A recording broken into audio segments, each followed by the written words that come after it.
Femcels.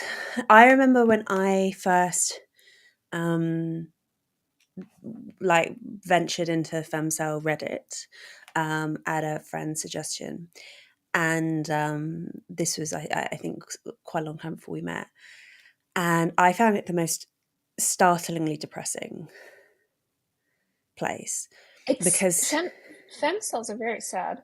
yeah, yeah, because I guess what it was is that I just never really thought it's because of that thing I guess I mentioned already that women even you have to be very very unattractive as a woman to not have access to sex with men at all, but it's actually quite possible to not have access to romance and to intimacy and to committed relationships, which is normally what femcels are complaining about. I mean, you tell me, you know more about this world than I do.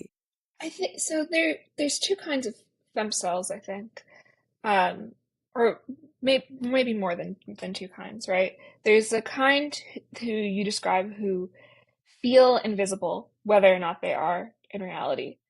Um, and those I think are very often their voices are suppressed, right? Because we don't want to believe that's even possible.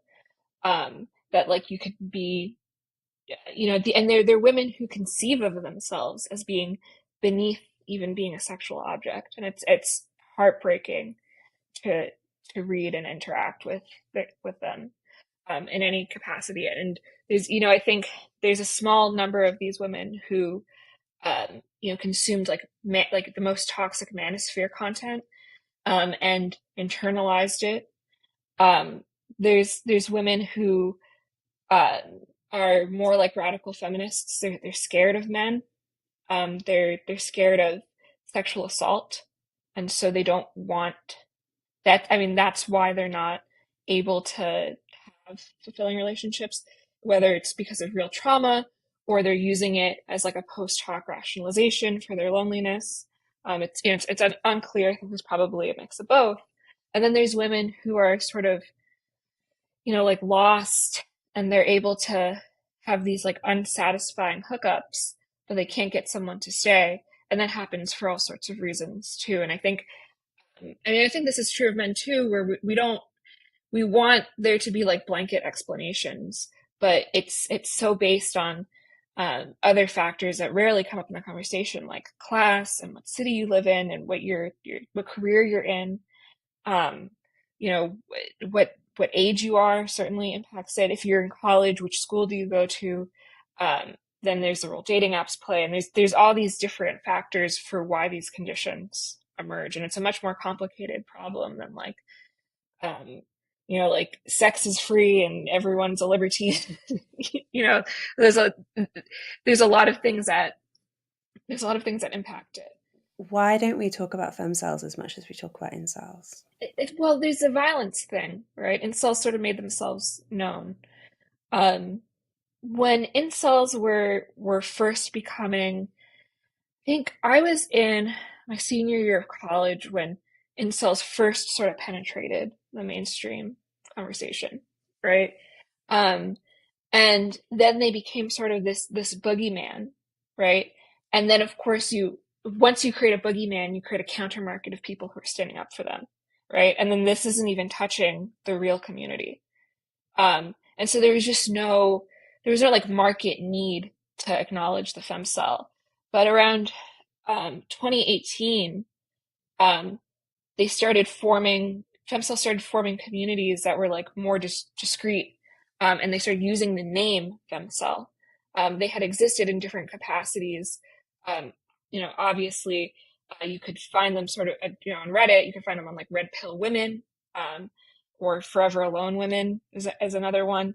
And then you have true femcels emerge in 2018, and this is like right when like we're really heating up the scary incels, right? And it took um it took them becoming sort of it took the word femcel becoming a slang term that's totally divorced from its original meaning, uh and that being picked up by like youth publications like ID and Days and stuff for the really for us to really start talking about them. How are they using it that's different?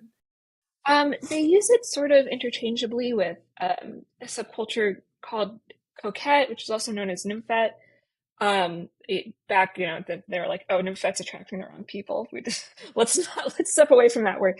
But it's sort of this sad girl, Lana Del Rey, Mary Janes, and Bose, and things like that. And they were being called femcels, or like female manipulators, or like toxic women.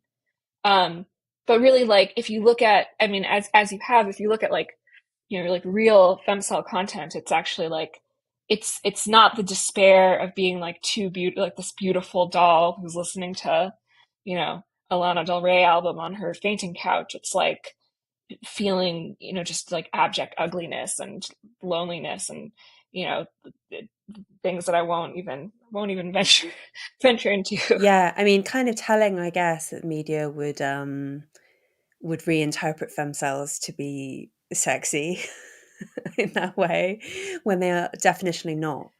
Right, and then you have this, and then you have people saying like, oh, like the average femcel is like 20 plus bodies, and like actually is really hot, and it's like ignoring a bunch of guys in her DMs. But it's really like there's even such a stark difference between sort of like the radical feminist femcel, or the femcel who does have just simply unsatisfying sexual encounters. And I don't want to diminish their experiences, because it is difficult, and it's a life that is filled with despair. But there's this other kind that I just feel like doesn't get acknowledged at all, which is like, real or imagined, they just feel like nobody sees them, and that they're subhuman, and that's a word that they use. And it's I mean it's deeply depressing. And we just don't want to believe that any woman can be like that. But I mean, there's many different ways for a woman to end up in that situation, and whether or not it's self-inflicted. If we're going to talk about beauty standards, right, there are going to be women who take that uh, to the extreme, and it's not that they're going to be hypersexual. They'll go in the other direction. They'll say, "I could never achieve this, so I'm just not going to try." I think last time you came on the podcast, we talked about female to female transsexuals and male to male transsexuals. But so I guess to return to a theme, something like bimbofication as another internet subculture.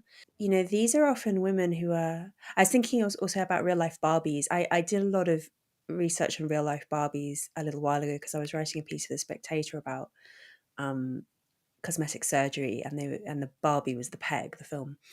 And these women, and less frequently men, make themselves look so strange through their cosmetic interventions that they almost enter femcel territory, or they enter will only be attractive to fetishists territory. And I mean, as this is a long-standing view about anorexia as well, that sometimes the reason that women will get really into these subcultures which involve, or mental illnesses which involve changing their bodies, is because they actually don't want male attention. I think that's true. I mean, it and now the conversation's sort of muddied, because you have people who want to be sexually attractive, but let's say they can't afford to keep up with their fillers, so they go to a discount provider or something, and then they end up disfigured, or maybe not disfigured, but not they don't look as good as they would have if they were able to pay more money, right? And they end up sort of in like accidentally in that same realm as people who are sort of self-consciously doing body modification to make themselves unattractive. I mean, something that might be interesting for you to look into is like, there's a number of now very I don't want to say very popular, but like, at least have some sort of like subcultural cachet, transgender influencers who, or maybe not even influencers, but these cult figures, right? Who started off in the extreme body modification community, right? With like lots of tattoos or piercings, um, and at least one of them has like a incredibly like traumatic past, um, and I think it's all sort of the same it's sort of the same soup expressed in different ways. And the scary thing is, like, I certainly wouldn't encourage anyone to go down that path. But it's a self-conscious choice to do that to your body, right? It's not necessarily one that makes people happy, but they know what they're doing is the point.